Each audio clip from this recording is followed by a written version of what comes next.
You're listening to XVGM Radio.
Welcome to XVGM Radio, where the bits keep coming. I'm Justin. And I'm Mike.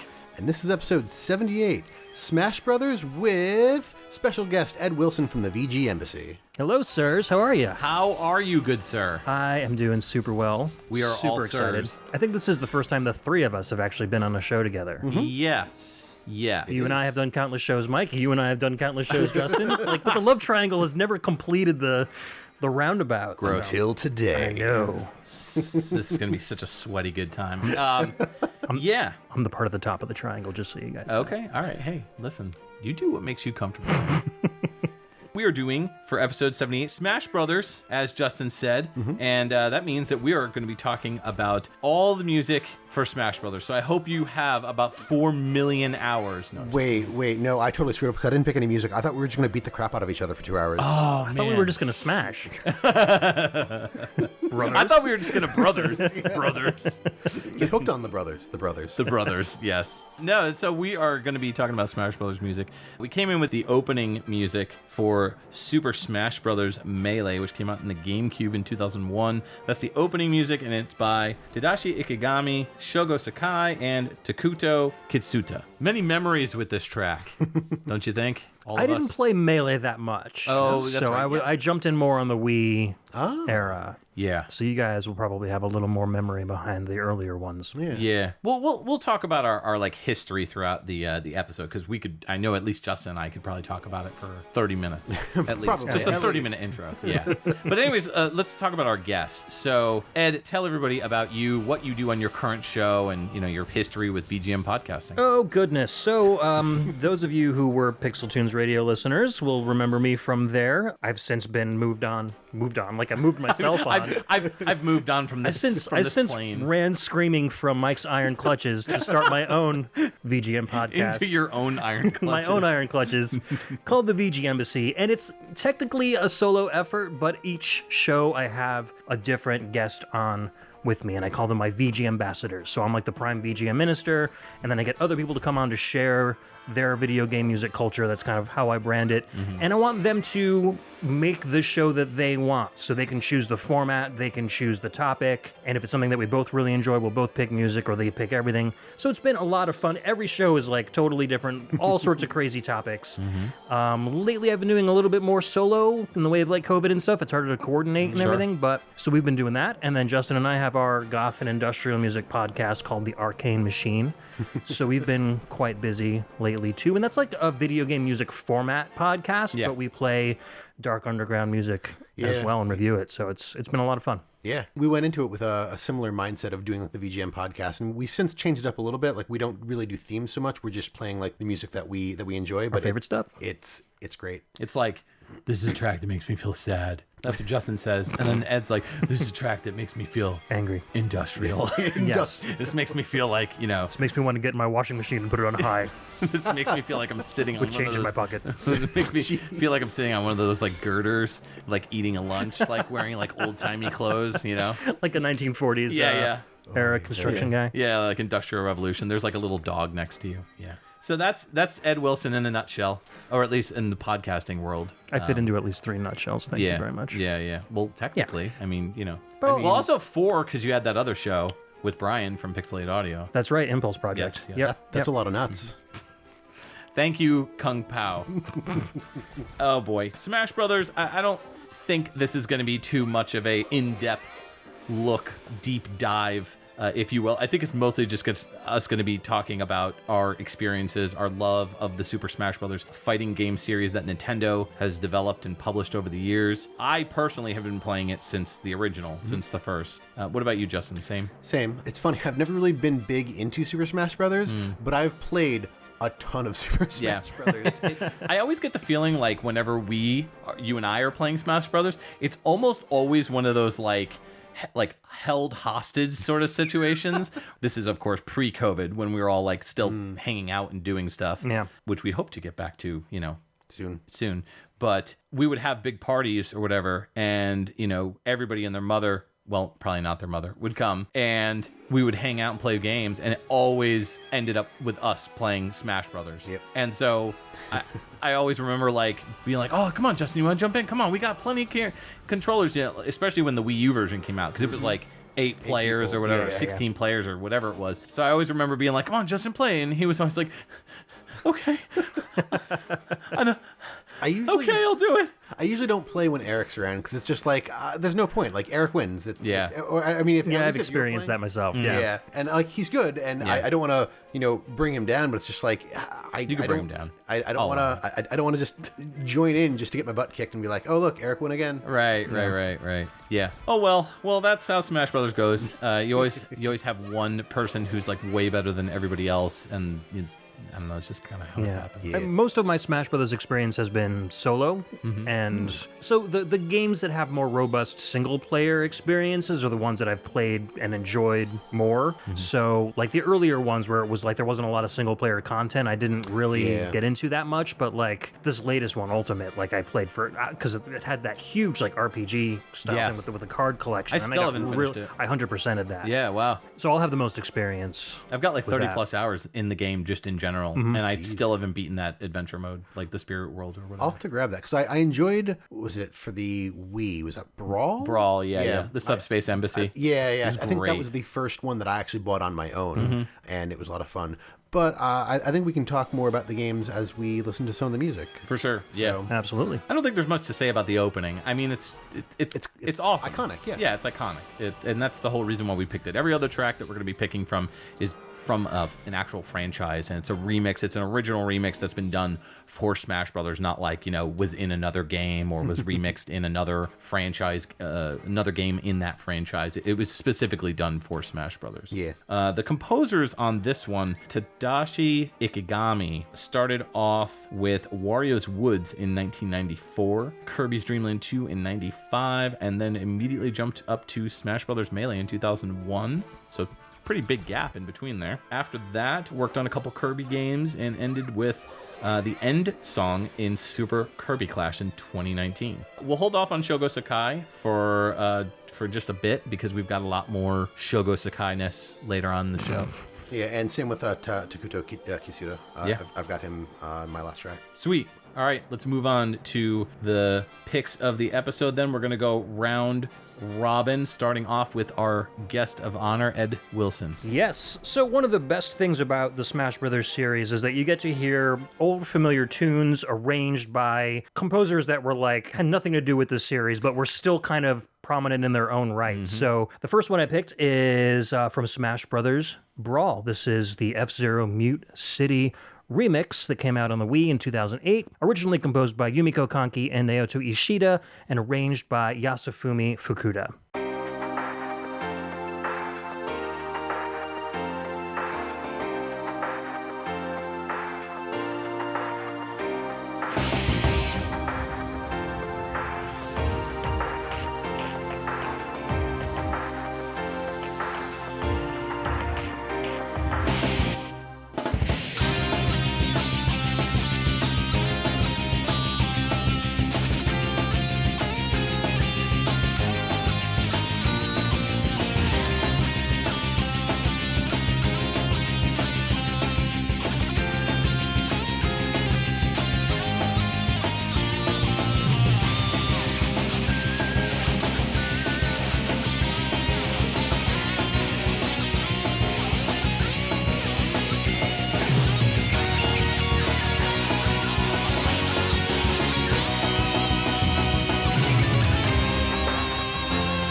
All right, that was Mute City, originally composed by Yumiko Kanki and Naoto Ishida on the SNES, arranged for Super Smash Bros. Brawl by Yasufumi Fukuda. This was the GameCube release from 2018. I love this track because it really combines a lot of the different sounds of the different F-Zero soundtracks together. You've got like the F-Zero X guitars screaming. You've got the like the more piano type stuff from the GBA games, and then you get the like orchestra stabs and stuff from the SNES all together. So I think he did a really good job at like combining all of the F-Zero soundtrack world together into this one. Plus that industrial beat at the beginning always grabs me because that's yeah. What'd you guys think?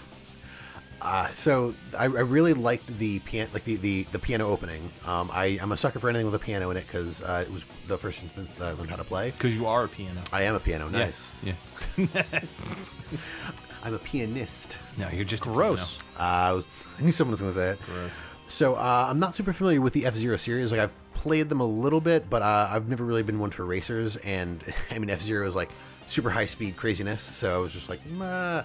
But the everything that you touched on was actually literally everything that I wrote down. Piano opening, the hard rock guitar was awesome, very squeedly meadly, and then the orchestral stings. I was going to be like, Mike, I bet that was your favorite part because you love stings. No, I mean the guitar was definitely great. I like the F-Zero X and F-Zero GX soundtracks; they're great. Even the arranged versions of those are like amazing, like really awesome, like heavy metal, hard rock type stuff. But I will say that this really fits in with the F-Zero sound. Like, if you told me that this was from, like, some new F-Zero game that just came out, I'd be like, really? I'd be like, okay, well, that makes sense.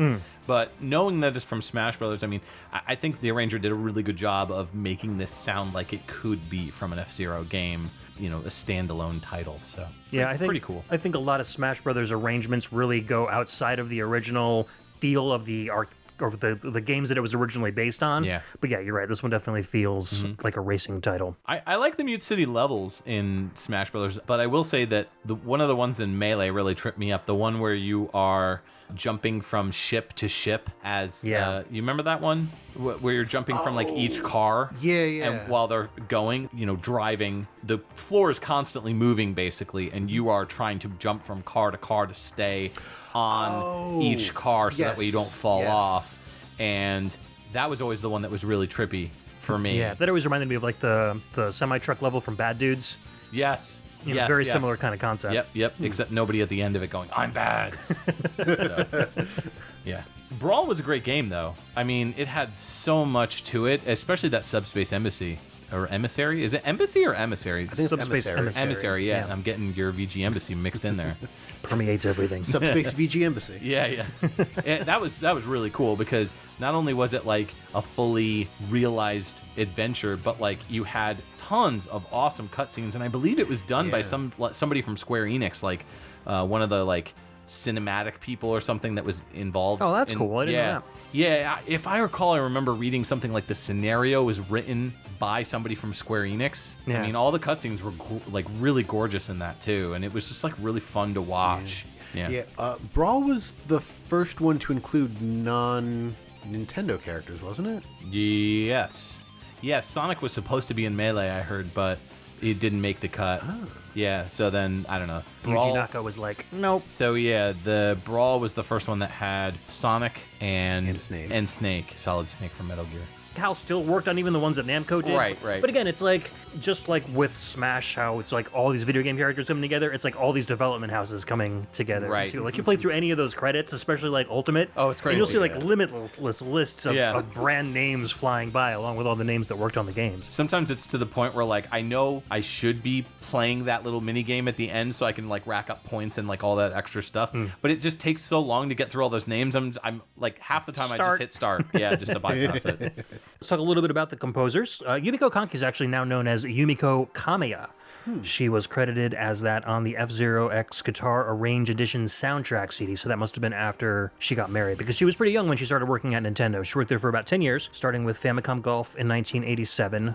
Then she worked on Super Scope 6, Tetris and Dr. Mario, Star Fox 2, which obviously didn't end up getting released until much later. Right. I was going to ask about that because I saw the credit for 2019 and I was like, wait a minute. Yeah. So Star Fox is a different story.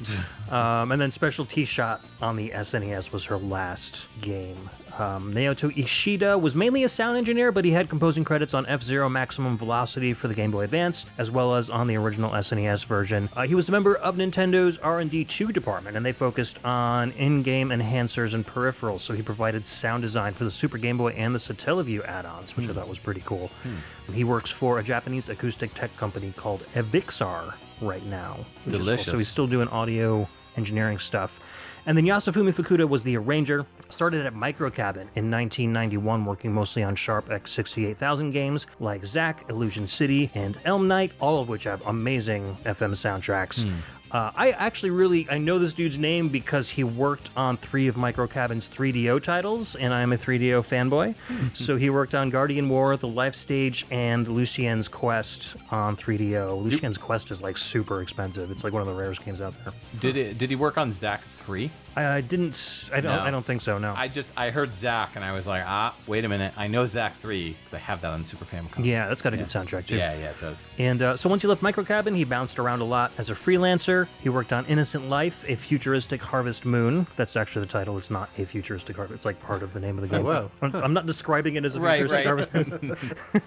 He worked on King of Fighters 2002 Unlimited Match, Ace Attorney Investigations, Miles Edgeworth, and most recently Langrisser Reincarnation Tensei, and that was in, I think, 2019. So cool. Still around doing stuff. I liked it because he had like a very classic Japanese feel to this F-Zero X or F-Zero music, and it was cool. I could agree. Yeah. Nice. For sure. All right, Justin, what do you got next? All right, so I'm going to bring us all the way back to the beginning. Super Smash Bros. On the N64. This was a 1999 release. The track we're going to hear is everybody's favorite, Hyrule Castle. What is the Hyrule Castle? Hyrule Castle. That's not right. Why'd you type it twice? Oh, I don't know. It was so nice, I typed it twice. I don't know. It's Hyrule Castle. Hyrule Castle. Pizza.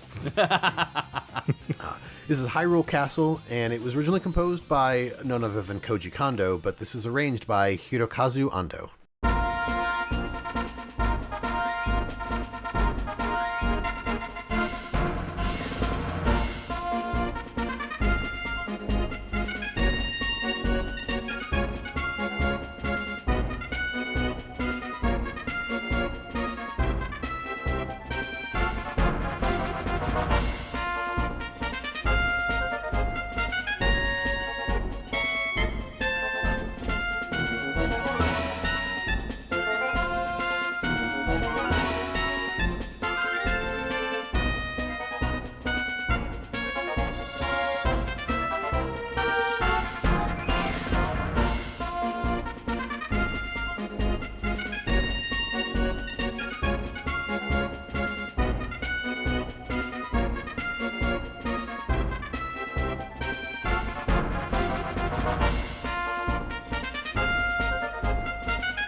Welcome back. That was the Hyrule Castle stage from Super Smash Bros. On the N64 in 1999, composed by Koji Kondo and arranged by Hirokazu Ando. So many afternoons spent in this level.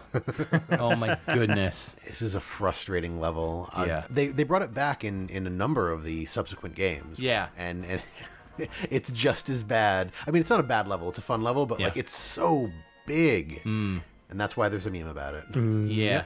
Well, actually, I think the meme is referencing the Melee game, isn't it? Isn't that the Melee game? I'm pretty sure that's the N64 one, based on those. No, that's definitely the Melee one. Really? Yeah. Oh, yeah, you're right. It says best Melee stage. Yeah.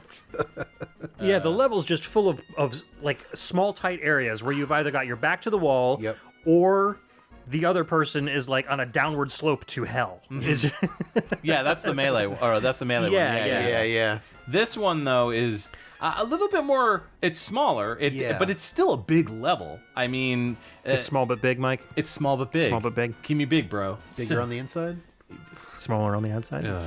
You've got the castle on top, but then on the right-hand side, you've got like a little like hut area, and that's the area where everybody used to get trapped and get like attacked back and forth and get smashed up against the wall or whatever. And then you had like the section that was all the way to the left that like if you were there, at least for me, I always felt safe over there. But if I was under the like where the castle was, or if I was trapped in that little corner down on the right-hand side, like that was it, man. Yeah. I was like, oh, I'm going out. You're screwed. Yep. This was 1999, so we were, what, 16, right? Yes. Yeah. And I just remember always inviting my friends over to play this, and they would come over and, like, we just had so much fun playing this game. I mean, like, this was the game. It was like this, Perfect Dark, Chocobo Racing, and something else multiplayer. I don't know. WWF Attitude. Those are like the 4 games of my high school youth. That's fair. Good times. I like how this music, it sounds like really like the original song a lot because it uses those instruments, but it has like a much more playful, bouncy feel. And Hirokazu Ando does so much Kirby music that I think he was kind of integrating that feel into so I can really just imagine like Kirby walking around with a Zelda hat, you know, which he does in the game anyway. Right. But You mean a Link hat? my bad. Oh He my doesn't walk god, around- did I do that? Yeah, he doesn't walk around with a Zelda hat. No, who's maybe. Zelda's Well, he girlfriend? could eat Zelda. He could have eaten Zelda. Yeah, That's true, but he walks around in Metroid's hat. Why can't Metroid crawl? Anyhow. Get out. Yes. So, anyways, it feels like a Kirby-fied Zelda theme. Yeah. that's fair. I never actually thought of it that way. Like I've listened, like this track in particular is one of the most nostalgic for me from the game because I now realize that the level that I was envisioning is from Melee, but the actual, like as we were going through it, I was like, oh right, like I remember what the N64 level was, but like this is the theme that I remember because this is the level that when we could choose, like if you were choosing the level, this is what everybody always picked. I don't particularly know why. Maybe it's probably because we all liked the song. Yeah. But yeah, it is definitely more bouncy, and I don't think I ever really caught that. I always just kind of assumed it was like a mixture of like the Link to the Past theme and the Ocarina of Time theme. I always thought there was elements of both in there, but Yeah. Yeah. It's And the got a instruments bounce have to kind of like, the instruments have kind of like a rounder, muted sound as well, which I think helps the playfulness of it all. There's a lot more like sharper, like more staccato notes. You know, notes like stop on a dime in this one. Dun, dun, dun, dun, dun, dun, dun, dun, dun. And there's definitely like a skip hop kind of feel to this track for sure. Almost like Mario's triple jump. Yeah. Whoa! Agreed. We don't really need to go into too much about Koji Kondo? Yeah, Koji Kondo, as we have talked about him to death. Yes. One of these games we're going to say that, and God forbid he's going to die. And we're just, people are going to go back and like, you killed Koji Kondo. Or somebody's going to email you and be like, no, really, guys, I have no idea who Koji Kondo is. Why don't you ever explain what he's done? And then we'll be like, okay, listen to these 5 episodes where we went over his like entire. Hi, I'm 12, and what is this? Yeah. I just almost accidentally an entire Koji Kondo. But Hirokazu Ando, I think we've talked a bit about them as well as we have talked about different Kirby games, but I think we've talked about them a bit less than Koji. So started out doing music composition with Arcana in 1992, and then just did all the Kirby stuff. I mean, there's more than Kirby on here, but if it's a Kirby game, Ando is on it. So the non-Kirby stuff that I will pull out of here, Picross 3D, I will mention because I have recently been getting into the Super Mario Picross on the Switch's SNES library. I'm glad you're playing it so I don't have to. Is it Picross or is it Picross? I've always pronounced it Picross. Picross, yeah. Yeah, Picross is probably the actual way to say it considering Japanese language. Yeah. But yeah, I don't know. It's a logic puzzle game, and I find it relaxing. That's the one where you pee on shapes, right? Yes. Pee-cross. You pee on a cross. Pee on the cross. Yeah. Pee on the cross. It's an anti-Christian. And now I guess so. we've been canceled. Yeah. By Christianity. The Pope is like, nope, sorry, Nope, not listening to XVGM No, anymore. that's it. Forget it. I'm gonna go listen to VGMbassy instead. It's a wholesome Christian show. even though I'm the one that said it. Yeah, right. Picross 3D Round 2 in 2015, and then we'll just go Box Boy, Box Boy, and Bye Bye Box Boy. Wow, they're really creative with those names. Yes. Boxy Boy. That's the one that's coming out in 2022. Does Box Boy live in Hyrule Castle? Wouldn't surprise me. Got him. Got him. All right, Mike, what do you got? All right. Super Smash Bros. Ultimate is our next game that we're going to be talking about. It came out on the Switch in 2018. The track is called Bloody Tears and Monster Dance. It's a twofer. It's arranged by Michiko Naruka of Wild Arms fame and composed by Kenichi Matsubara.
Welcome back to our Smash Brothers episode with Ed Wilson from VGMbassy. Hi. That was Super Smash Bros. Ultimate. Came out on the Switch in 2018. That was Bloody Tears and Monster Dance, arranged by Michiko Naruka and composed by Kenichi Matsubara. All right, let's start off with Ed. Well, it's so obvious that all the money that Nintendo had printed out of their 3DSs was thrown directly into like the Ultimate soundtrack at this point. Oh yeah. You can just tell the production is kicked up. They've got choruses going. They've got huge production. Loved this track, and it takes. It's funny how much a lot of these remixes will take, fan remixes that have already happened, but just build even more on it. One of my favorite parts is like those little chromatics they throw in there, with a car with like squeal in the middle of the melody. Yeah, little whammy bar action. Yeah, it's so good. And then the transition between the two worked really well. Very seamless. Yeah. And it would just kind of build up, and then you drop right back into Monster Dance. This really brought me back to playing Castlevania 2 when I was a kid, because I don't listen to this soundtrack that much, especially not all in order, so hearing like two of these songs back to back, Right. like you really get yourself back in that mode again. And the Castlevania stuff in Ultimate was great as well, especially when you start, like in the single player mode, they would mix a lot of the Luigi's Mansion stuff with the Castlevania characters. Yes. And so you'd get like a great combination of like Simon or Trevor or whatever fighting in like the Luigi's Mansion stuff with the Castlevania stuff playing in the background. So it all fits so well. Yeah. What do you think about this one, Justin? So I really liked, particularly in the Bloody Tears portion, how there was like the backing strings, like the violins and whatever else was there, because I feel like it really brings like a classic Castlevania, or should I say Castlevania feel. Castlevania. Yeah. But to just like a wicked rock track. Like I've heard this before, and I will listen to it many times, because this is one of my favorite Castlevania songs, Bloody Tears. But just in general, like what you were saying, Ed, the lead into the Monster Dance part, I really like how they took the Bloody Tears riff and just like pitched it up to get to the key change for Monster Dance. And I thought that was like that's one of my favorite parts of the song, is just like hearing it, and as they pitch it up, it just feels like it's building in energy, and I'm like, and the climax of the song is a new song, and you get all this extra stuff to enjoy. Yeah, it's really cool. Yeah. The only other thing that I have to say, and it's not a bad thing, it's just it feels fun and silly, is in the Monster Dance part, there's like some vocals that are in there, and the chorus, and all I can hear is they're saying like wahoo, like close to wahoo, wahoo. They snuck a Wario in. Dracula Luigi. No. Oh boy, Bloody Tears is definitely in my top 3 favorite VGM tracks of all time, for sure. Like, Bloody Tears is amazing. Yeah. That was one of the first times I ever heard video game music, and I was like, whoa. Like, it's just like that, and like Mega Man 3. I like caught me. It was like I was like an old lady who just saw something really offensive. I was just like, oh, Clutching your pearls. the children. Yeah, that's a pearl clutcher right there. Gross. So I don't know. It's hard because I've heard so many renditions of this song. So I taking off of what Ed said with fan remixes, like, I've heard stuff from like Vomitron and stuff from like Joshua Morse. He did a really good job. So it's really hard to top that stuff with like official remixes of this. But Michiko knocked it out of the park, in my opinion. Agreed. The guitars are phenomenal, but the one thing that I wanted to note, which not many remixers do, is that secondary melody in the background that they did the strings with. I think you mentioned it a little bit, but the counter melody back there. Yeah. Oh, that's so good. That right there really made the track stand out to me. And then when they roll into Monster Dance, I don't know. Monster Dance is a great track. Like, it's a lot of fun to listen to. I took those like choruses as to be like kind of like trying to add an element that wasn't there in the track. And I don't necessarily know if it works. I pictured like druid chants. Yeah, or something like that. Yeah.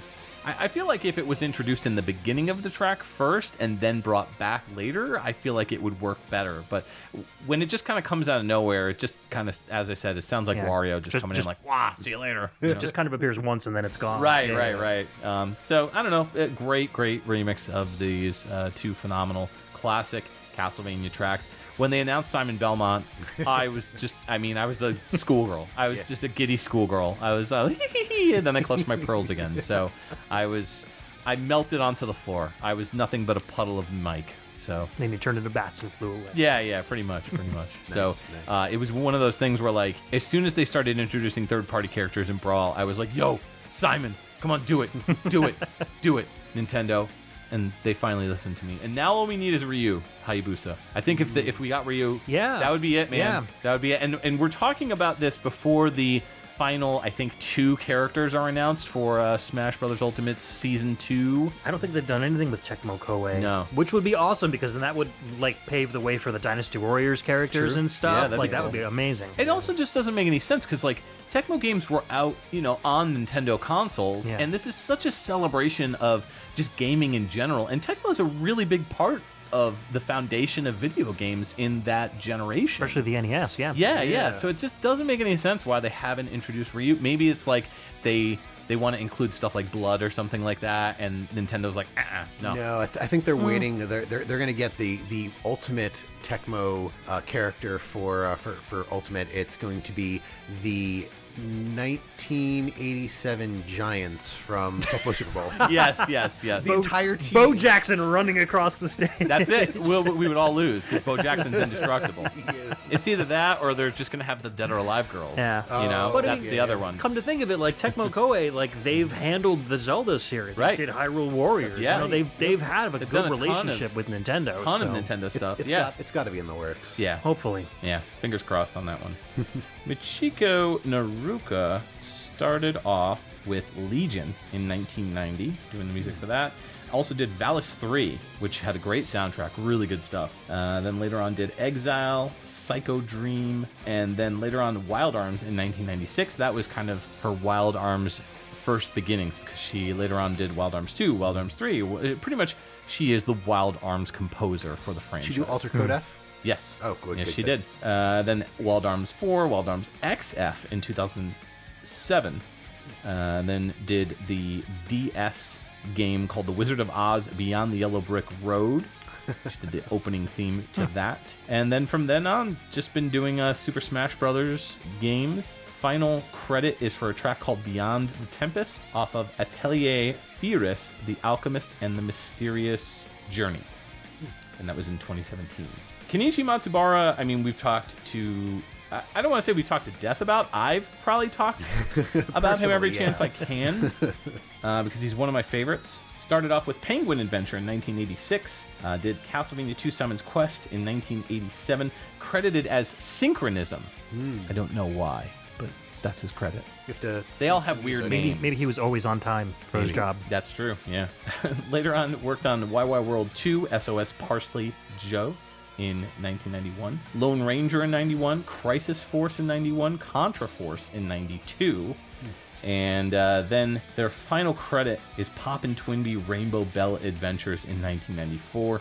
They're also credited for like some unofficial fan games that music has been taken from other games, like Abobo's Big Adventure and stuff like that. Right. So, Abobo's Big Adobo Adventure. Didn't he also write Far Beyond the Sun? Yeah, Yngwie Malmsteen's track. Yeah. Forgot about that. Let's move into Ed's second pick. What do you got? All right, so I promised / threatened you guys that I was going to pick all Mother 3 music. Sorry. When I was invited onto the show. We got you. So I had to do at least one. This is the Mother 3 love theme, composed and arranged by my man's Shugo Sakai. This is from Smash Bros. Ultimate, the Switch 2018 release.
All right, that was the Mother 3 love theme from Super Smash Bros. Actually, I think it was originally from Brawl, but also used in Ultimate. Okay. And that was composed and arranged by the original composer, Shugo Sakai. That's kind of neat.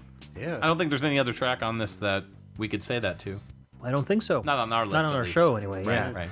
Yeah. And that's because Shugo Sakai is pretty well loved. He also works for HAL, who helped develop the game itself. So he was already hanging out in the parking lot, I guess. And they're just like, hey, you want to do some Smash music? And he was like, sure.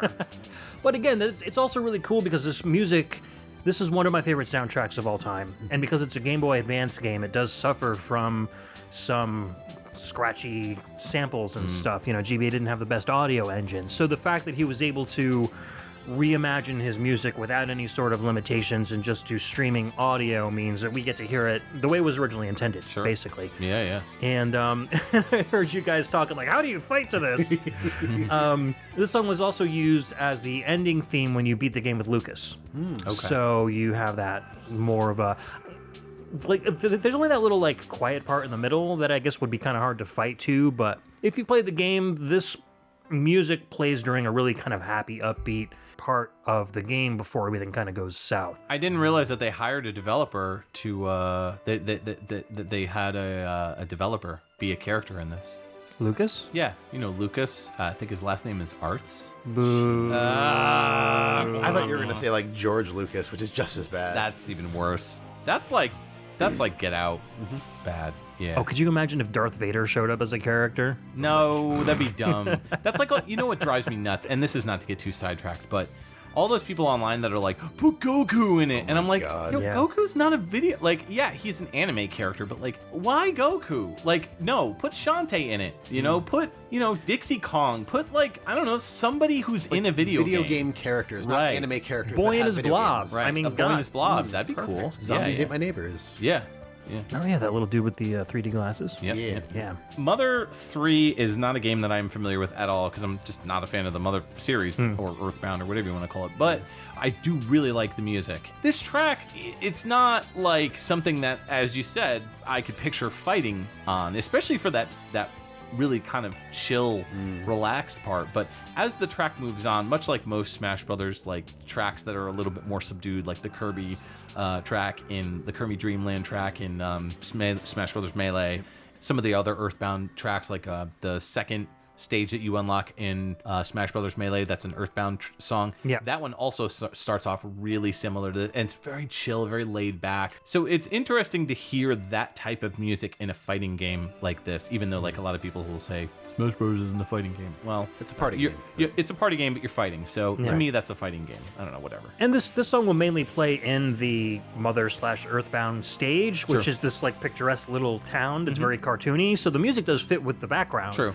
It just doesn't really fit with the action going on in front of it. So Right, you kind of right, have to focus on one or the other to get the music to feel right for you. Yeah, but I think I said this during the break too. Like the Animal Crossing stage has Animal Crossing music, and Animal Crossing is so it's supposed to be a relaxing game. So you got the same situation. So it's not like it's a unique thing for it to be like that. Right. And also the soundtrack has like what 250 pieces of music or something. It can't all be upfront energetic stuff, or you're just it's all gonna sound like one big wall of sound. True. So True. having some variation and dynamics in your soundtrack is gonna help keep it all fresh. I mean, it could just be like Splatoon, all the Splatoon music, which is just it just I sounds like that soundtrack. yeah, the soundtrack's good. It's good, but it's all the same. Yeah. It sounds like, a 12-year-old got some extra mozzarella sticks. That's the meme, right? Yeah. That's ska. Yeah. No, that's music sounds like what Splatoon happens music too. I guess. I mean, and there's Splatoon music in Smash, so it all comes full circle. Just like a little extra cup of marinara with your, yes. God. Sweet. So you guys want to hear a little bit about Shugo Sakai so I can shut up? Yeah, sure. All right. Mr. Sakai started off at Data East in 1988, where it mainly worked on NES and Famicom titles, starting with Donald Land on the Famicom, which I wished was about Donald Trump. I wish it was about Donald Duck. But it's about Ronald the Donald. Ronald McDonald is called Donald in Japan. Why? That's why. So it's a McDonald's game called Donald Land. Oh, Why? I don't know. because Japan. Just how it goes. It might be Ronald McDonald now, but they have a row sound. Well, it's like ro. yeah. Ronald. He's like Ronald Donald. They took off the Mick part. That's so weird. Yeah. Oh, okay. I don't know. All right. Anyways. Also around that time, worked on Alan Jr.'s Turbo Racing, Bad Dudes, of course, and Heavy Barrel and Boulder Dash. He was the sound director on Virtua Fighter 2 for the Genesis, which I found out, which is kind of interesting. I never knew he went anywhere near any Sega stuff at all. Was he part of SAS Sakata? That's the team that developed all the ports of those games that you mentioned, the NES games like Bad Dudes, Heavy Barrel, etc., etc. I think SAS Sakata did a lot of those. I know he was part of the arcade soundtrack team, so I don't know if he was just credited on the NES and arranged by other people, or if he actually did the NES stuff. Yeah. Either way, I mean, he composed the original arcade stuff, and it was all in the NES. So, at the very least, a composition credit. Exactly. Yeah. So, he moved to HAL Laboratory in 1996. That's when he really took off. He provided music for Smash Bros. Melee and all of the subsequent Smash titles, and lots of Kirby games, including Squeak Squad, Air Ride, Mass Attack, and The Rainbow Curse. In 2017, he orchestrated almost all of the songs for the Kirby 25th Anniversary Orchestra concert that was held across Japan. That's cool. So, now he's doing a lot of sound direction and stuff, but he's composing mainly for Smash Brothers, but then doing sound direction for other games with up-and-coming composers that are working through HAL. So that's cool. Yeah, he's taking like the Koji Kondo route. Right. Nice. Yeah. All right, let's move into your next pick, Justin. What do you got for us? All right, this is going to be from Super Smash Bros. Melee. That was the GameCube game from 2001. This is going to be Corneria, and it was originally composed by Hajime Hirasawa and also arranged by Hirokazu Ando.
Hey, Justin.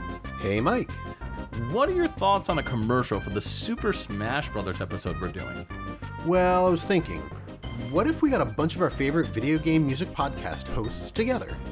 What would be the point of that? Well, it could diversify the amount of voices the listener is hearing on air. Oh, look, it's Ed from VGMbassy and my former co-host on PixelTunes Radio. Hey, Mike. Hey, Ed, that's a pretty good idea. But it was my idea. It was Justin's idea. For that, I attack with the Embassy Community Punch!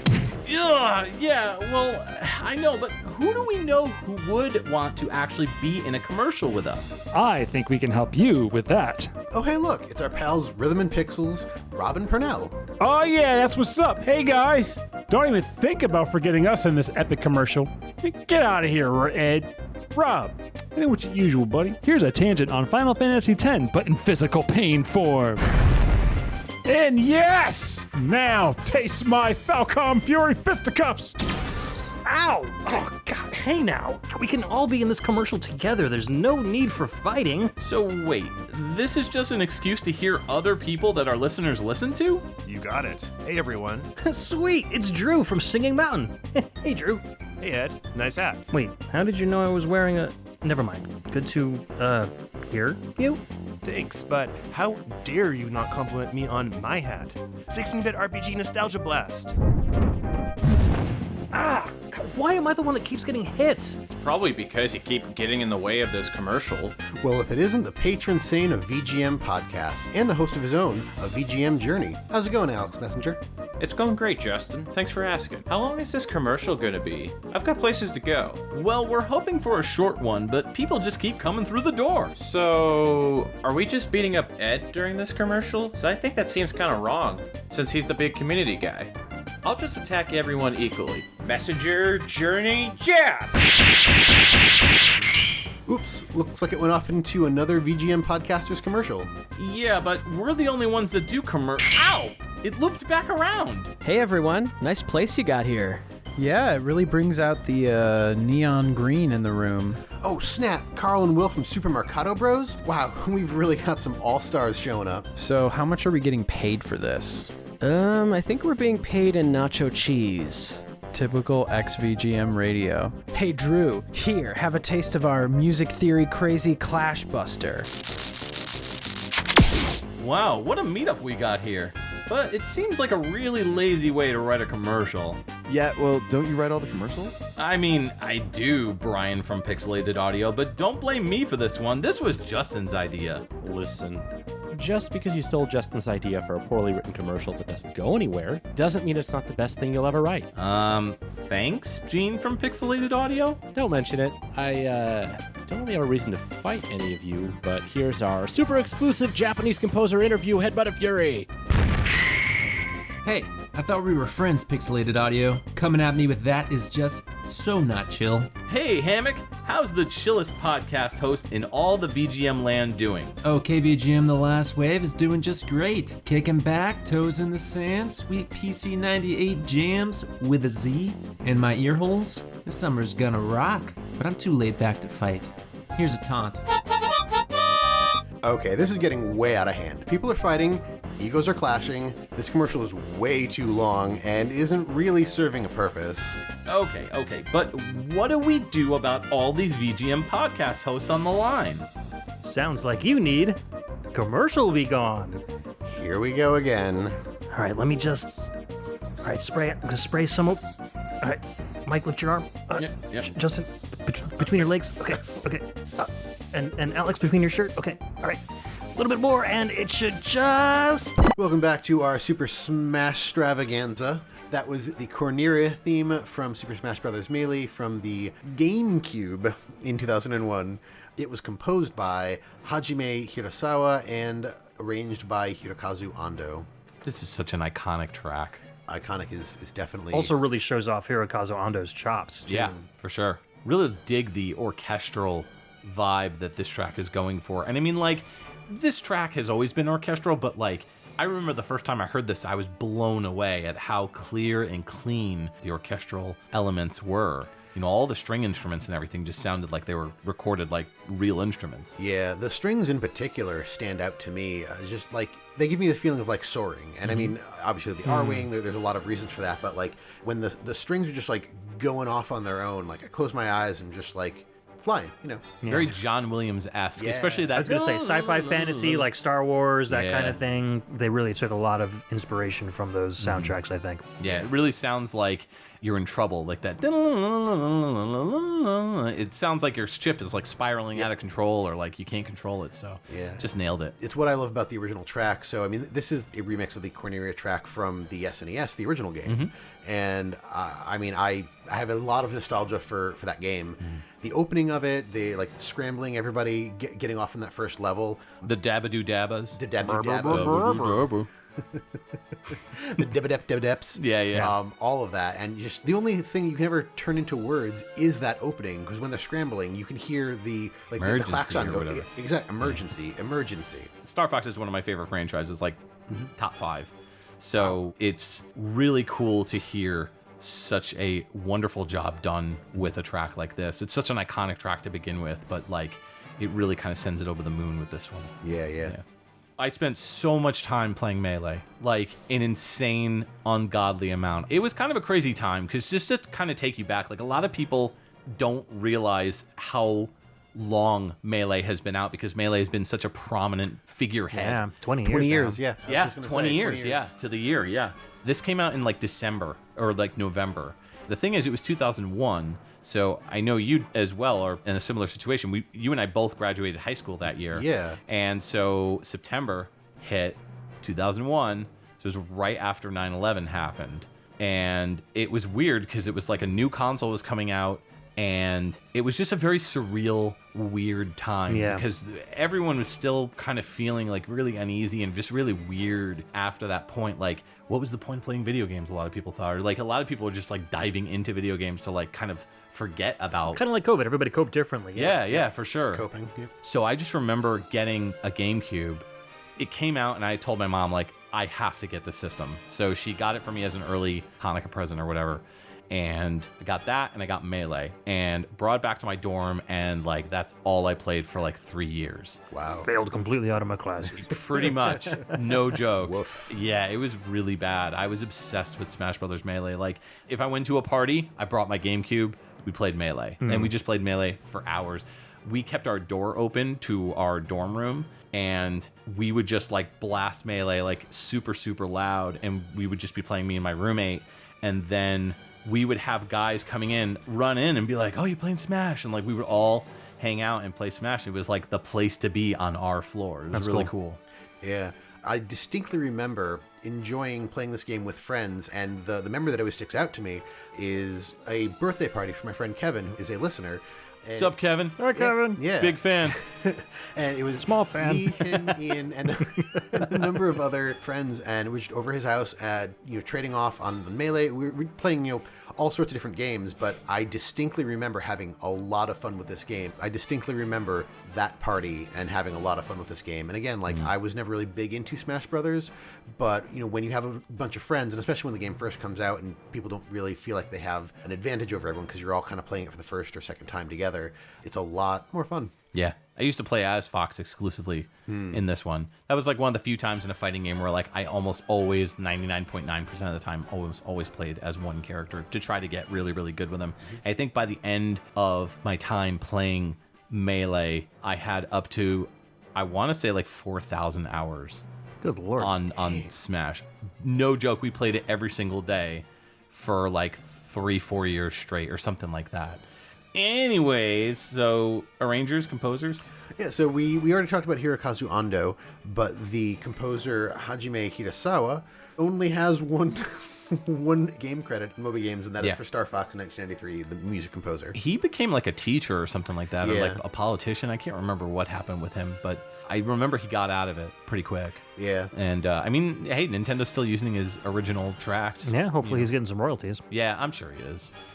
All right, let's move into my next track. This is from Super Smash Bros. For the 3DS and Wii U, also known as Smash 4 or Smurf. SM4SH or whatever. Yeah. This came out on the 3DS and the Wii U in 2014. This track is called Norfair, and it's from the Metroid series. It's arranged by Yuzo Koshiro and composed by Hip Tanaka, also known as Hirokazu Hip Tanaka.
Thanks for joining us back on our episode about Smash Brothers and the Super variety. Yes. With our special guest, Ed Wilson from VGMbassy. That was... Smashing. That was smashing. Thank you. Thank you for that.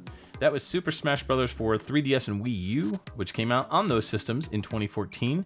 The track was Norfair from the Metroid series. It was arranged by Yuzo Koshiro and composed by Hip Tanaka. Mm-hmm. Oh my goodness, this is like such an Ed track. Oh, for sure. Well, actually, this is such a Justin/Ed track. I got into it more as it went on, but like this is another one of those tracks where just listening to it, I'm like, how do you fight to this? Not that you need a beat or a rhythm to fight, but it's the opening in particular was very discombobulating. And as it went on and on, I realized if it were a little less bright, I would say it's an industrial track. There's definitely some elements in there, like a lot of the sounds, like you've got these like screeches and all these things that they're doing with it. And I feel like Ed can compare it to an actual proper industrial artist because I'm thinking and I'm like, there's somebody and I can't place it. There's this guy I know who likes industrial and I can't figure out what his name is. He may or may not be sitting right next to me, but he might know something about this track. Anyways, James. It's very glitchy. Yeah. I don't think it's as much industrial as it is kind of like a glitch hop track. That's fair. And what I first thought when I first heard it, and it's been a while since I've heard that, I forgot how good it was, but it really reminds me of the stuff that they did on Streets of Rage 3. And then there's this really obscure game that Koshiro and Motohiro Kawashima did on the Saturn called Vlat Vla. It's just a very noisy, kind of a glitchy soundtrack, and this has that feel to it. It's funny, I was listening and I was imagining Samus like listening to this in her headphones, like while going through like the Metroid Fusion storyline, and as like her suit got corrupted, like the song would start to glitch out and weird sounds, and like there's people trying to contact her and you hear weird voices coming in from this, you know. Yeah. And that was a really cool kind of feel. The voice samples were cool. It was just such a unique feel to the track, like later in the track. It really did feel like you were in Samus's head with that exact picture. Yeah. And it had the atmosphere of the later like Metroid Prime games where things get kind of darker and creepier. And I mean they were dark and creepy in the original game as well, but the more like a techno vibe to it than just like caves and stuff. Yeah. I think I picked this one because it really stood out to me as a Metroid remix. Because when I was picking tracks for this episode, I was like, all right, I gotta pick something Castlevania, and I gotta pick something Metroid, and I gotta pick something Star Fox, and oops, Justin got that one. Okay, Metroid it is. So this track, I remember when I heard it in that version of the game, I was just kind of blown away because it took a track which in and of itself is a very solitary, like a very confined, silent track that you listen to as you're going through Norfair. And it definitely very has... minimalist. Yeah, it's very minimalist at its core, but like Yuzo Koshiro took this song, which is just such a Metroid song. It's so iconic to that first game and that first experience. Because to me, Metroid is more of an experience than a game, if you will. So he took that and just kind of flipped it on its head and made it into something that stays faithful to the original games and their vision, but then like made it something that it never should have been. But I'm really glad that they did. I agree and disagree with that. Well, mainly because Hip Tanaka always said that he was really into reggae and dub. Right. And he said even the songs that don't sound like it, he still used those elements in his music. And I think Koshiro found those elements and brought them out because you get that warbly kind of bass, you get that kind of hip-hop-ish dub beats. So I think he's kind of bringing those elements out. I could see that. I don't think Hip Tanaka originally intended it to be like that, but I think I know that they're friends and that they've DJ'd together and stuff like that. Right. So I think Koshiro, knowing Tanaka's style, was kind of like, I'm looking for those elements in your music, and I'm gonna kind of see what I can do with it when I remix your tracks. It still sounds like a Yuzo Koshiro track. Oh, for sure. Like it doesn't. I mean, yes, it's a Hip Tanaka track, but it still very much has that Yuzo vibe to it, and that's really important when you're arranging a track. You want a track to sound more like you and less like what the original composer did, but at the same time still honoring and right, and that's exactly it. Like, this is my stuff, but the original composer's going to dig it when he hears it. Right, I know what he likes. Right. Yeah, that's pretty spot on. Good job, everyone. Yay! You all get A minuses because, you would have gotten a plus, but you guys just don't look good in it. I'm going to take the line from your minus, Justin, turn it sideways, and make mine a plus. I don't know. It's a cool track. This level is very neat because it's a fire level, and there's all different platforms and everything that you're moving onto and getting around in. But there's this like... Is this one that flips? This is the one that has the capsule that you can get locked into. Oh, yeah. So two characters would just be like, do you want to fight? No? Okay. So we would just like sit there and wait for all the craziness, like the flames to die down and be like, all right, we're good. And then we would leave the dome and like still fight. I remember waiting in line for this one. This is like one of the last games that I waited in line for. I think it was like this and Saints Row 4 and Hyrule Warriors, which I waited in New York City for. Yuzo Koshiro and Hip Tanaka. Do we really need to go over these guys? If you're listening to the show, you know. Yuzo, I don't know. Pick 2 games. Streets of Rage 3. Vlad Vlah. Vlad Vlah. That's it.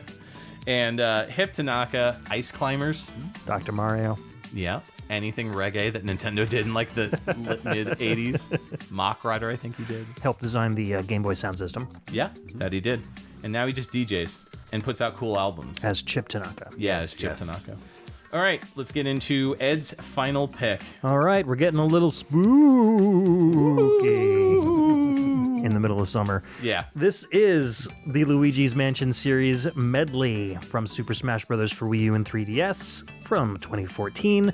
This was originally composed by Kazumi Totaka and arranged and remixed by Hiroyuki Kawada.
listening to XVGM Radio.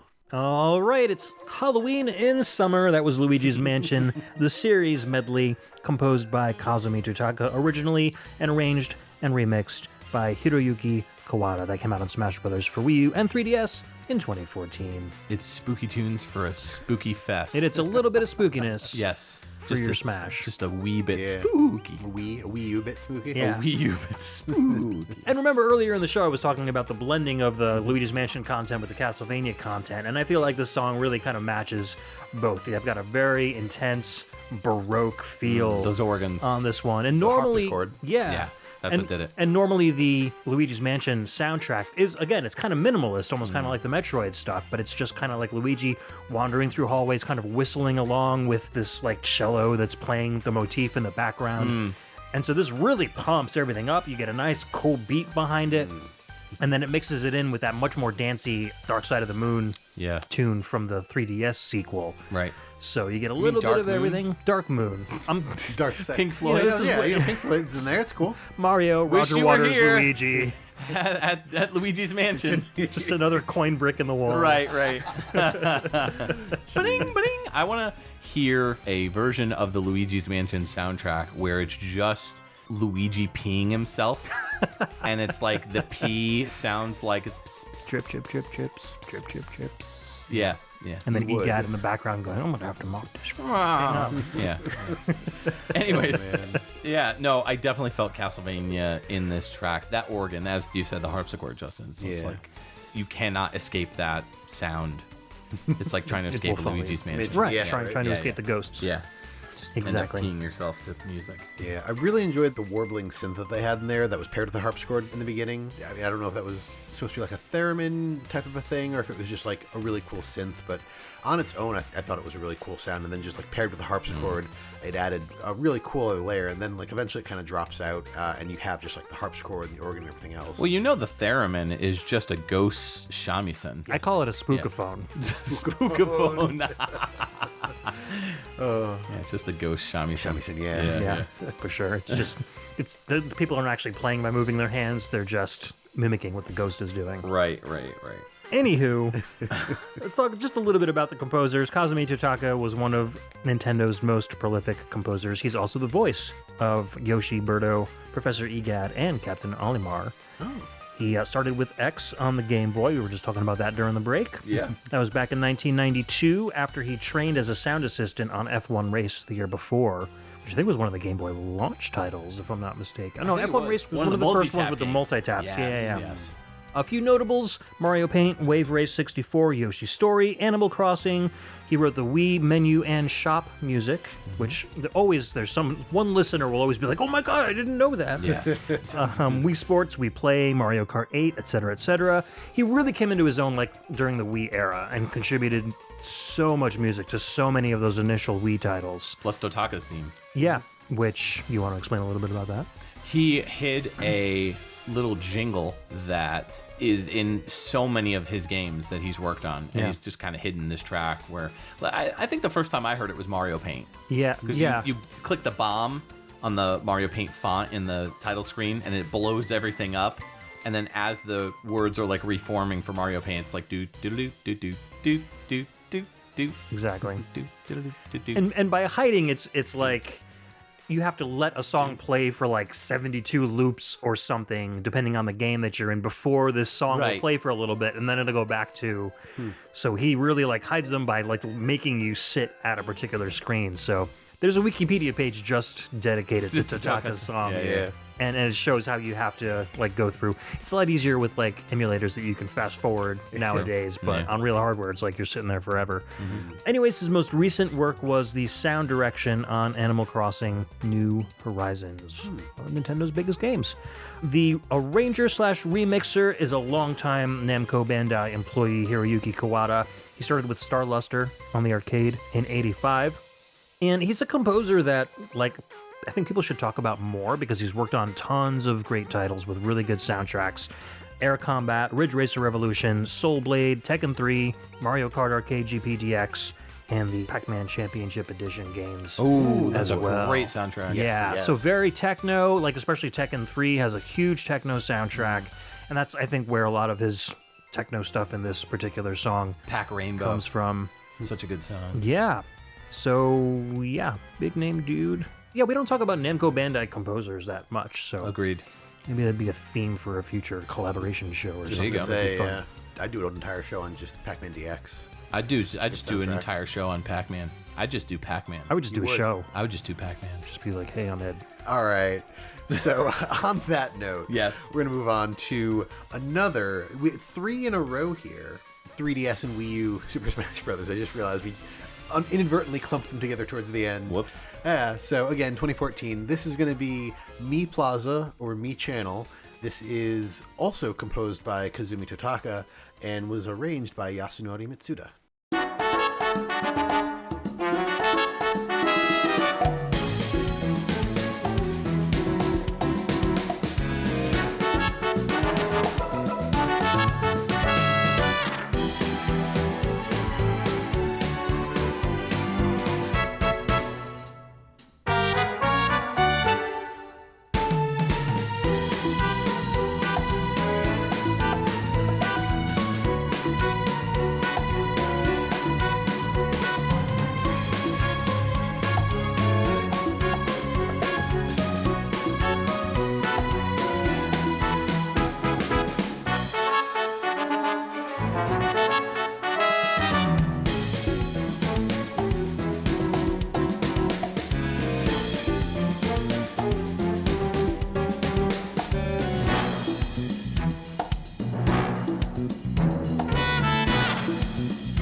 All right, that was Mi Plaza and Mi Channel from Super Smash Bros. For 3DS and Wii U on those systems in 2014, and it was composed by Kazumi Totaka and arranged by Yasunori Mitsuda. And I just love the Mi Plaza theme. It was one of my favorite things about the Wii. When I was making the characters and whatnot, the song just like grabbed me. It was like, it's not super poppy or anything, it's just really relaxing, and this is way faster, but there's something about that song. I don't really consider the Wii to be a nostalgic console for me, just because, I mean, it's 2006, that was a while ago, but 15 years, jeez. Either way. That counts as nostalgia, I think, at this point. Yeah, Yes, I'm it does. pretty sure at this point that whole generation is considered quote-unquote retro. Yeah. Oh, crap, I think I just aged like 5 years. Yeah. But yeah, it was just always fun to like sit back and listen to that music, or like making characters to it and whatnot. It just makes me happy. Yeah. Agreed.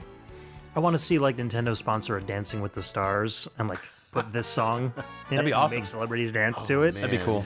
The other thing is Yasunori Mitsuda, obviously everybody knows Chrono Trigger, and but one of my favorite songs from the Chrono Trigger soundtrack is the battle theme, and I specifically Same. because I love the bass line. Yeah.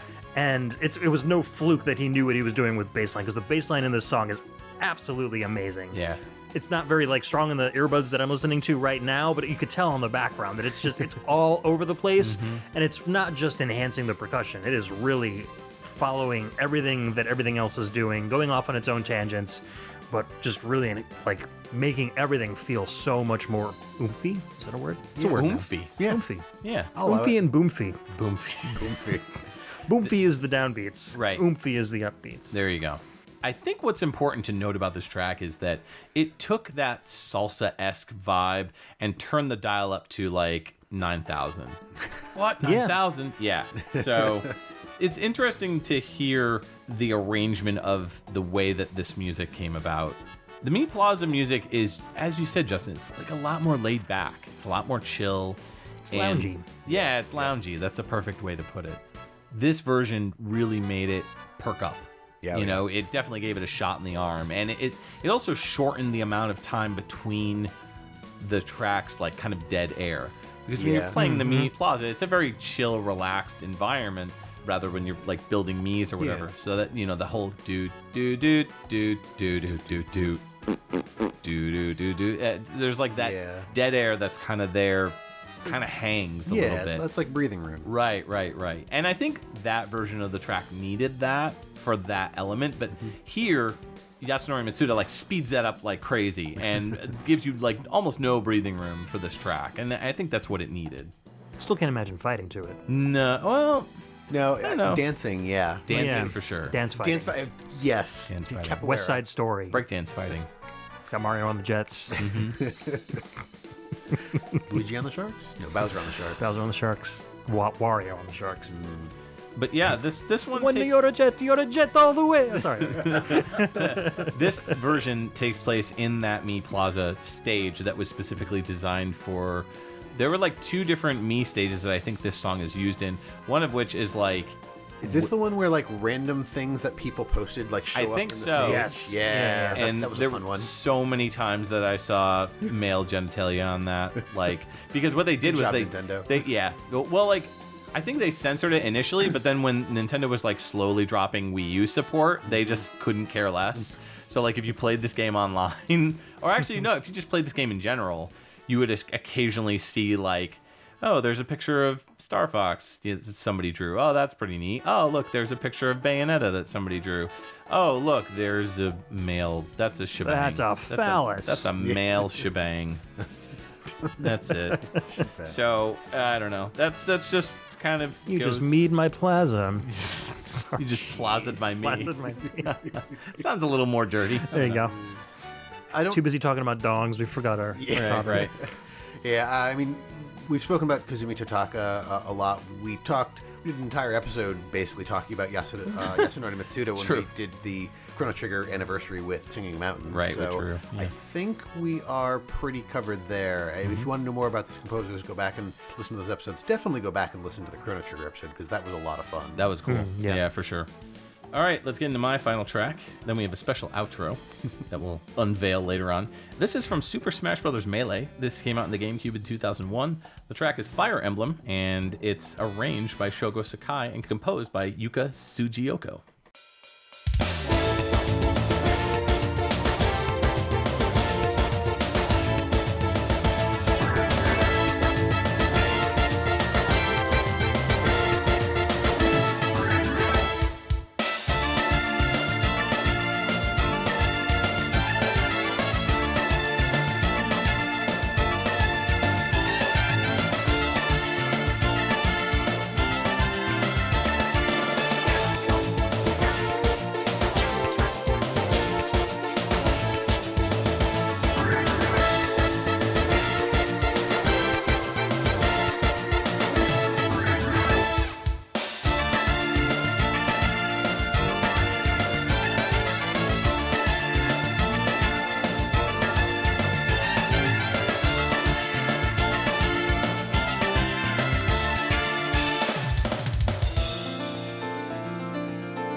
We are back with our final track that we just played for the Smash Brothers Extravaganza with Ed Wilson from the VGMbassy. That was Super Smash Bros. Melee on the GameCube, which came out in 2001. That was the Fire Emblem track, and it was arranged by Shugo Sakai and composed by Yuka Tsujiyoko.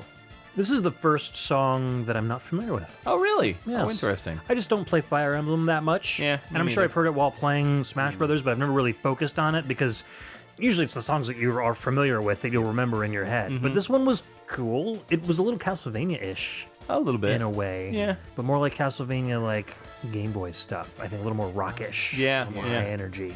It's good. I was digging this. It also kind of has salsa vibes. Yeah. It's very like Italian salsa, Mediterranean. I don't know. It's got that Italian salsa, Mediterranean. It's got like It's called marinara. So. yeah. It's called. This is a marinara track. Mexican pizza. Yeah, Mexican pizza. It's like Taco Bell. chili cheese Fritos. Whatever. What did you think of this? I don't know. I was too focused on trying to figure out how to make a joke about the fact that half the roster in the new game is basically Fire Emblem now. Yeah.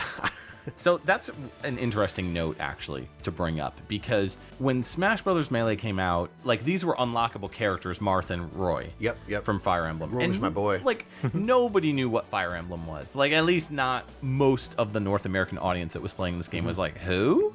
All right, they're like sword guys. That's kind of cool. Yeah. Then they just started putting in more and more and more Fire Emblem characters. I'm just not in that fandom at all. Me neither. So while the characters seem like they're good to play and they're good fits for the series, Right. I just don't have an emotional connection to them. Yeah, So I'm with you. And I mean, the other games that are represented here, except for maybe the Mario Brothers series, but I mean, that's a flagship series, so that makes sense. Yeah. But none of the other games really have that many characters, so it's one of the things that I just find kind of weird about what they've done there. And I haven't played enough Ultimate to really have an opinion one way or another, but I will say, like, I feel like a lot of the Fire Emblem characters feel very similar. Like, tall person with a sword, this guy hits really hard, this guy's got fire, this guy, if you hit a button, it becomes this girl version of this guy, and the same character. It's like, I don't think it's bad per se, but I just feel like there could be more variety. I mean, yeah, you've got other sword characters, you've got Shulk, you've got Cloud, Right. and everything else, but they are from different series. They're representing something else, and they also play totally differently. I mean, you've got Cloud with the Limit Break style and everything else. So, I don't know. I'd like to petition Nintendo to maybe lay off the Fire Emblem a little bit and give some of the other series, any other series, some series that you haven't done anything with, like Ninja Gaiden or something. Yeah. Yeah. Come on. I mean, my biggest complaint about the whole thing with Fire Emblem is exactly pretty much what you said, but I will say that Nintendo and Namco or whoever's developing these games, they typically are like, let's take this one character and let's make every character in that franchise play the same. And that's how you end up with Star Fox. Like, you've got Fox McCloud, you've got Star Wolf, and you've got Falco. They all play the same. They just have these little minute differences about them. Like, one's a little slower, one's a little faster, blah, blah, blah. One's it's like the Ken shot and Ryu hits Street Fighter harder. 2 stuff. Yeah. And I kind of wish, like, they did something different. Like, if they, for example, added Crystal in, she has that spear. She could use the spear. She's got, like, psychic power, stuff like that. Like, I feel like if they introduced a character like that, or even Slippy, like if they had Slippy or Peppy or something like that, like if they had more unique characters from the franchises in that do different things, I feel like we would get away from Slippy stuff could have like the more clumsy stuff like Luigi does. Yeah. Like falling on his stomach or like using technology like gadgets or more whatever. fun characterization instead of just battle all the time. Right. So yeah, no, good fun track. I picked it mostly because I remember unlocking Marth and Roy and just being like, who are these characters? And then listening to the song, I was like, yo, this song is dope. Like, this is really good stuff. So that's why I picked it. Nice. Yeah. We already talked about Shugo Sakai, so I guess we'll talk about Yuka Tsujiyoko, mostly a Fire Emblem composer. Started off with Fire Emblem Gaiden in 1992, did the soundtrack to Battle Class in 92. That's and Metal Combat. That's why the name sounds familiar. Yeah. That's a PixelTunes introduction. That's how I got introduced to those when did the episode on them. Tetris Attack was an assistant composer on that. Paper Mario, and then just like Fire Emblem, tons of Fire Emblem, Smash Brothers, Final Game, Fire Emblem, 3 Houses. They were sound supervisor in 2019. So now's the time of the episode where we pick our favorite tracks. It's It's going to be difficult to do because they're all so good. But we're going to leave it off with Ed. What's your pick? Yeah, favorite track that wasn't one that I picked was definitely the Yuzo Koshiro Metroid tune. Forgot how good that was, and just felt like it gave me the most imagery, I think. And also, like I said, it for me, it had the most tight relationship between the composer and the arranger. So okay, I could see that. And for your picks? Oh, Mother 3. Mother 3. I don't have to think about makes that. Sense. I think you're going to pick the outro for reasons already explained. Is it like a Takanobu Mitsuyoshi track or something? No, that'd be awesome, though. Oh, that'd be great. Oh, I should have thought of that. No. All right, Justin, you're up. So I think overall, my favorite here was Corneria, but to not pick a track that I picked, it's either Mute City, because that was a lot of fun, and I'm not really familiar with the F-Zero stuff, so it was a really cool song that I wasn't expecting. That or the Bloody Tears and Monster Dance, because I mean, it's really hard to top some of the Castlevania tracks. True. For my own tracks, definitely that Castlevania track, like for sure, without a doubt. But otherwise, I'm going to go with your Corneria track. It was just super nostalgic for me, but also just, I love orchestral Star Fox music, so it was really cool to hear. It made me listen to the track in a different way, because I'm so used to, when this track kicks off, I'm so used to being like, and go, like in my head, because I'm like ready to fight. So to like listen to it here, it brought out a lot of different mental awareness of what this track is and how important it is. So cool. Yeah, good stuff. Ed, thanks so much for being on the show. We appreciate it. It's always nice reconnecting and doing some cool stuff. I know the last time that I was on your show, we did Paprium with Dread. That was super cool, and it's good stuff. And I know you had Justin on your show as well. You did that episode, the Weird. Oh, Games of Weird Names. Games of Weird Names. That was funny. Yeah, Hot Dog Storm, yes. Where can we find you on the web for your show and everything? First off, thank you guys for having me on. I had an absolute blast. And I know we kind of talked a little bit about maybe doing this as like I'm on your show and then you guys are on my show. So maybe we can continue the Smash epicosity. That'd be if cool. you guys want to come on to VGMbassy sometime, that would be great. For sure. Yeah. As far as where you can find me, I am on the VGMbassy.com. You can follow me on Twitter at the VGMbassy, and the show is all over the place: Twitter, Spotify, Google Play Music, iTunes, you name it, Stitcher. RSS feed. We're right. out there. Yeah, just grab the GameStop. RSS feed. Yeah. On your Castle radio. And also our Discord. Our Discord is huge. It's super active. Lots of familiar names from XVGM Radio patrons and listeners you'll find over at the VGMbassy Discord, and we've got a link to that on the side panel of the VGMbassy.com webpage. Yep. So we'd like to take a moment to thank our Patreon patrons, without whom this show's continued improvement would be impossible. They are Alex Messenger, Cam Worma, Chris Hart, Dan Lawton, Jordan and Anson Davis, Kung Fu Carlito of the Heroes 3 podcast, Scott McElhone, Chris Myers, Mike Carney, Rage Cage, Peter Panda, The Autistic Gamer 89, Brad Austin, Chris Murray, Jeremy Rutz, Llama Adam, Marcus Stewart, Nathan Cooper, Nick Davis, and Ryan McPherson. If you would like to become a patron, you can sign up at patreon.com/xvgmradio. There you can see the different tiers as well. Just $1 gets you a thank you at the end of the show and access to our monthly live shows. You can visit our website, xvgmradio.com, where you can listen to all the episodes and learn more about your hosts, as well as any of our guests or composers that we've had on the show. If you'd like to reach out to us, you can always email us at xvgmradio@gmail.com. If you've liked what you've heard, please consider giving us a review on iTunes.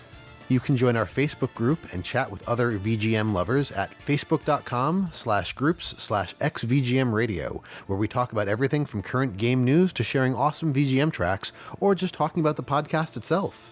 You can also find us on Twitter and Instagram. Our handle on both of those sites is @xvgmradio. If you don't have any other social media or just want to try something unique, check us out on our Discord group chat. Links will be in the show notes. All right, so a quick announcement before we wrap up and tell you what our next episode is. My wife is due to deliver our second child in late June, so hopefully everything goes smoothly and we have a wonderful little girl Yay! Showing up. Her name is going to be Irene Jade. We are very excited to have her in the Levy family. Now, where does that leave XVGM? Well, we have some episodes planned. I do not know if we're going to temporarily do like what we did last year when like things were really crazy during our summer. You know, Justin and I talked and we had like once per month episode come out. So we might do something like that again for like July and August. I don't know, but we will obviously keep you updated. Please check out our social media and everything and our Discord so that way you can stay up to date. Otherwise, in 2 weeks, we are coming back with an episode for episode 79. Justin, what are we doing? I'm excited about this one. This is going to be focusing on Blaster Master games. Oh, cool. Yeah, the Sunsoft episode. Yeah, the live show. And that's what triggered it. Yeah, because we were talking about things like the PS1 Blaster Master Blasting Again, which I used to have, which I now have a new copy of and started playing a couple weeks ago.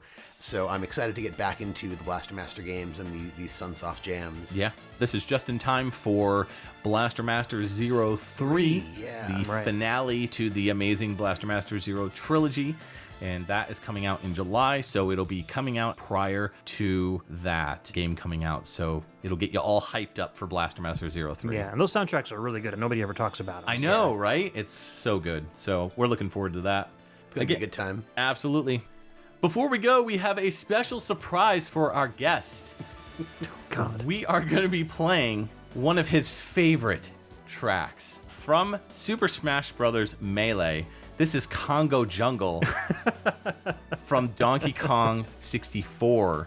And it is the DK rap redone. I saw that coming a mile away. For Melee. So, very excited for you all to join in on that jam.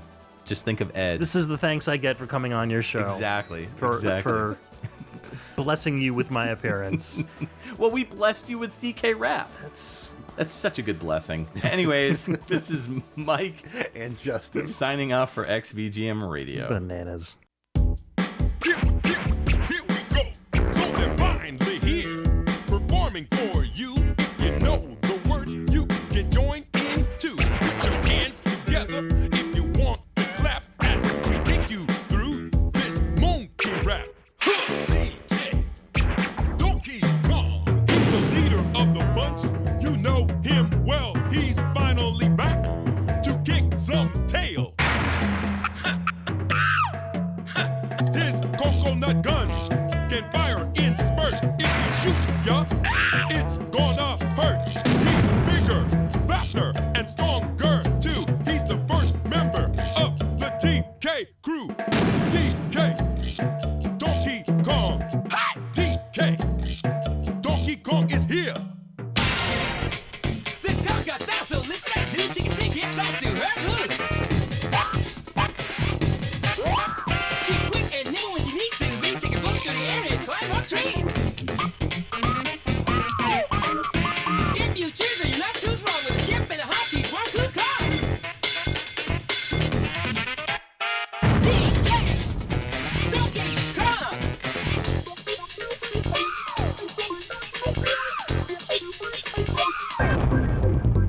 He has no style, he has no grace.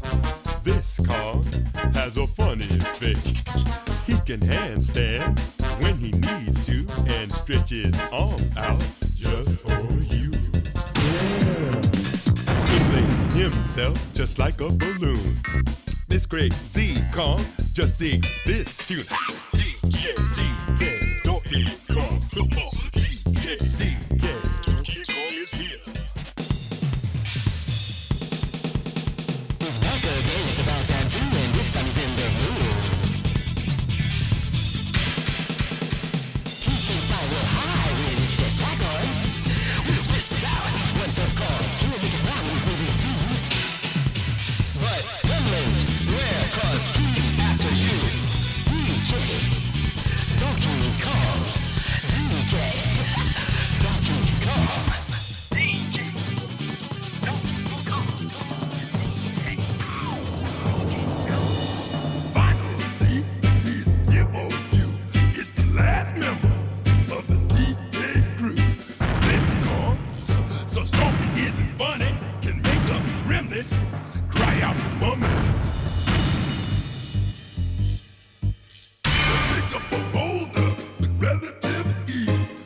waves, crushing rocks, see such a breeze. He ain't move slow, he can jump high, but this Cub's one heck of a guy. Come on, Cranky, take it to the fridge. Walnut, peanut, pineapple smells, grapes, melons, oranges, and coconut shells. Walnuts, peanuts, pineapple smells, grapes, melons, oranges, and coconut shells. Oh yeah!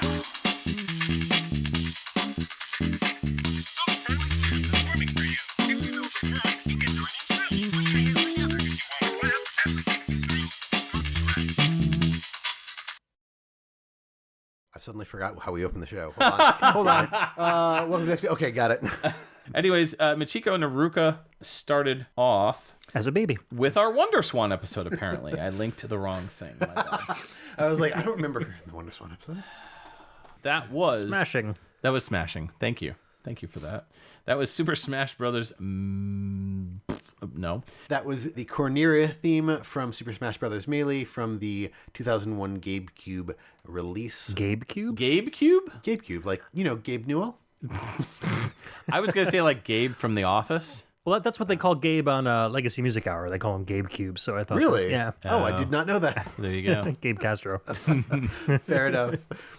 I'd do an entire show on just Pac-Man DX. I just do an entire show on Pac-Man. I just do Pac-Man. I would just do a show. I would just do Pac-Man. Just be like, hey, I'm Ed.